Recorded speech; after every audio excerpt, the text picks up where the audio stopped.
and not in a hospital like now. There was no proper treatment at the time for excessive bleeding after delivery.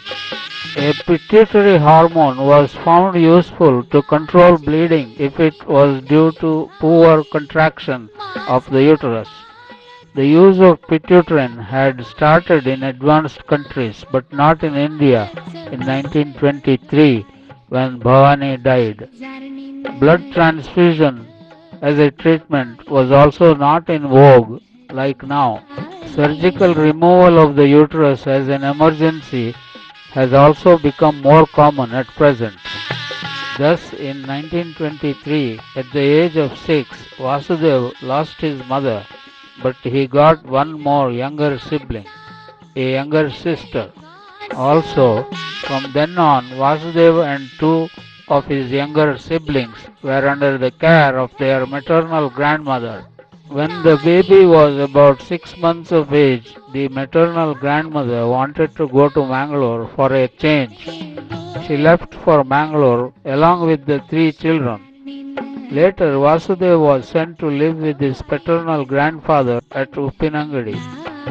When they left Bombay, they hoped to return within a few weeks, but the things changed and Vasudev and his sisters were left with no choice but to stay back in Mangalore permanently. This is because Vasudev's father Raghavendra suddenly passed away in Bombay within a year of the death of his wife Bhavani. Thus Vasudev lost both his mother and father, one after another, before he turned 8. It was July of 1924. Vasudev and his two sisters were put up with the grandmother in her house in Mangalore. Dr. V.R. Bhatt in his memoir Childhood Memories has mentioned about his father's younger brother. Uncle Sundar Bhatt had joined a dental college and was studying to become a dentist. Sundar was living with his elder brother in Girgaon. The elder brother, Dr. U.R. Bhatt, that is Vasudev's father, had provided all help and support to Sundar during his education in Bombay. His father, Raghavendra Bhatt of Uppinangadi, obviously also supported his education and life in Bombay.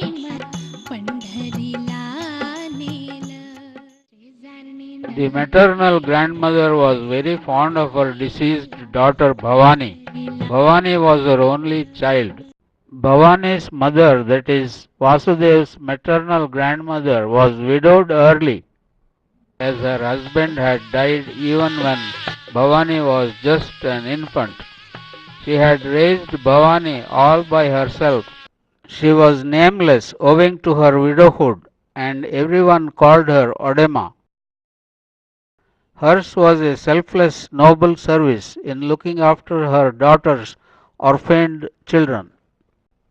The widowed mother Odema and her girl child Bhavani were supported by Odema's father until Bhavani came of age and given away in marriage to the bridegroom Raghavendra of Uppinangadi. But now she was again to look after three small children all by herself. Vasudev and his two younger sisters, Sushila and Lalita, grew up in the care of Odema in Mangalore. Sushila became a school teacher and moved to Bantwal, where she taught at a school. Lalita got married to an American citizen and moved to Arizona, USA.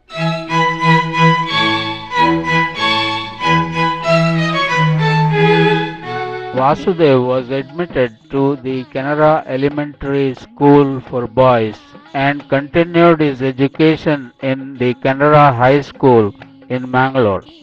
The years passed by and he finished his SSLC in 1934 at first attempt.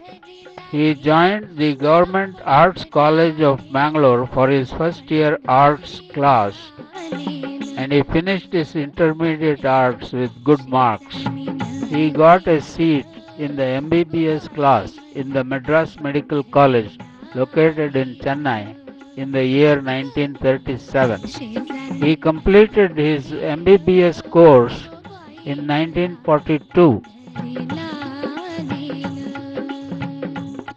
Vasudev got married to Meera Prabhu, daughter of M.V. Prabhu and Indira of Mangalore, at the age of 25 years on 30th May 1942. During his school years, Vasudev wrote a number of stories and articles which were published in the annual magazines of the school. He wrote both in Kannada and in English.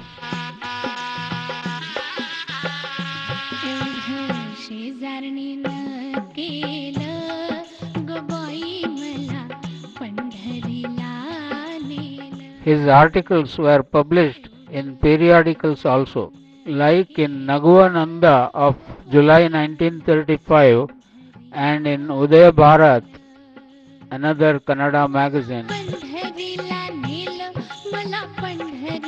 During his college days, he had noticed a poem written by Meera in the college annual magazine and had no difficulty in recognizing her as suitable if he had to choose a girl to marry when time came.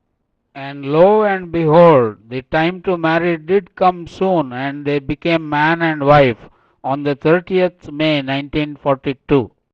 Meera was a poet as well as an author. The poem that Meera wrote was A Rain-Washed Morning.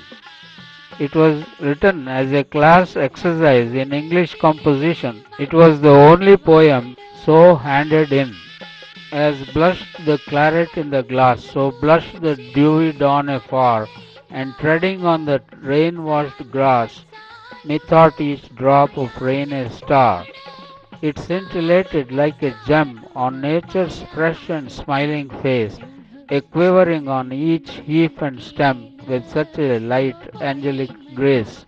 And yonder swayed the sighing rose, within whose dreamy drowsy eye I saw a sparkling gem repose, as even an unshed tear doth lie. And yonder was a violet bowed beneath the weight of a single tear, as even a love-lorn maid unloved doth yield to grief in trembling fear. I pondered over the rain-washed scene of all that is and might have been, of childhood's smiles and childhood's tears, and carefree mirth and childish fears, that chase each other soft away, for childhood is but a rain-washed day, and the sweetest smiles which its face adorn are the cheerful smiles of a rain-washed morn. By Meera.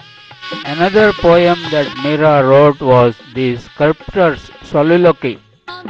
This poem is about the classic sculptor Pygmalion who fell in love with the statue he was carving out of marble. Let me read the poem. It is half done. Painfully this marble takes shape to display in dignity and grace a wondrous beauty. Here smiles Venus' face dimpled, and here the hair rebellious makes curl upon curl a crown of splendor bright. Those eyes gleam sparkling lustrous pools of love, limpid and pure. The torso is above, the waist all living flesh, meet to insight. The coldest eremite to passionate blaze. Below is heaped the dead and massive stone, purling in vibrant waves a formless haze like foam round Aphrodite's self new flown. O woman's self immortal, virgin flesh in virgin marble, snare of mortal mesh. Meera has signed this poem with just the letter M. Meera was born on 17th November 1922 and her age at the time of marriage was 20 years. She was a graduate having passed Bachelor of Arts or BA degree examination. However, she preferred to become a homemaker and never applied for a job. The new medical graduate Vasudev Raghavendra Bhatt wanted to get a postgraduate qualification and he chose the subject of tuberculosis to get his postgraduate diploma. Tuberculosis was one of the main diseases in India which caused untold misery to the people. A large number of people of all ages were affected by it, leading to prolonged morbidity and higher incidence of mortality. It was in 1939 that the government of British India intensified its campaign against tuberculosis and established many hospices called sanatoria in the country. A sanatorium is a hospital for taking care of very sick patients of TB who would otherwise have no place to go except the footpaths of desolate roads. Such a sanatorium was established in Chennai and doctors were appointed as trainees to work there. In 1942, when Dr. Vasudev R. Bhatt got his MBBS degree and registration certificate to practice medicine, he took the opportunity to work in the sanatorium. After the marriage, both husband and wife lived in Chennai in a rented house close to the sanatorium. Vasudev completed his course of tuberculosis diseases diploma or TDD in 1944. This group photograph shows his classmates and teachers.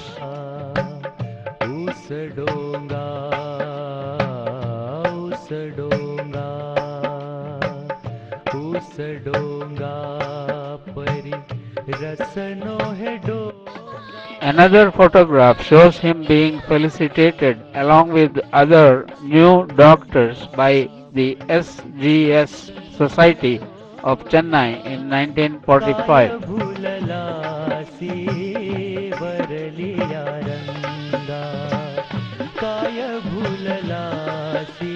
Vasudev Bhatt continued his job in the sanatorium to gain more experience until 1947